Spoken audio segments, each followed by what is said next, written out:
با سلام. تو این ویدیو تصمیم داریم تعویض رم دستگاه لنوو تینکپد T460S رو آموزش بدیم.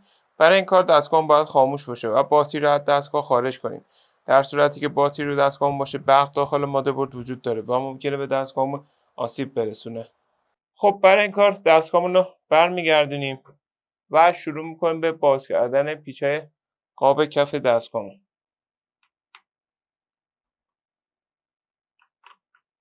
خب رم این مدل دستگاهی که داریم باز میکنیم رم DDR4 هستش که در پایان این ویدیو هم نحوه خرید این کالا رو توضیح دادیم.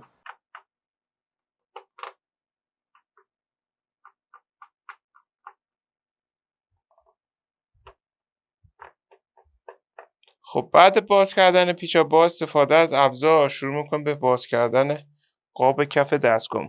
موقع باز کردن قاب فشار بیش از حد ندید چون ممکنه قابای دستگاه بشکنه و اگر دیدین که قابای دستگاه اون ترک یا شکستگی داره میتونیم مدل قاب دستگاه رو تو گوگل سرچ کنیم. مثلا مدل قاب همین دستگاه قاب دی لنوو تینکپد T460S این کالا رو سرچ کنیم و اون رو تهیه کنیم و ازش استفاده کنیم. خب به این صورت قاب کف رو جدا میکنیم. خب بعد باز کردن قاب کف دستگاهمون رم ما در این قسمت قرار داره که قبل باز کردن رم ابتدا باید باتری دستگاهمون رو از دستگاه خارج کنیم که شروع میکنیم به باز کردن باتری ها. ابتدا باتری بالایی که دوتا پیچ نگهدارنده داره که این دوتا پیچو وا میکنم.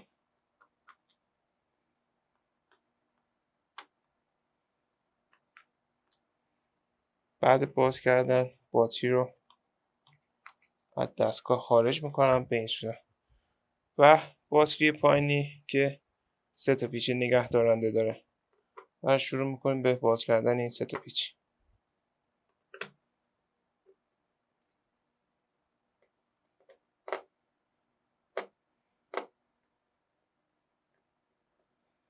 خب بعد باز کردن پیچ باتری دوممونم از دستگاه خارج میکنیم به این صورت و با فشار دست زبونهای رم رو آزاد میکنیم و رم رو از دستگاه خارج میکنیم.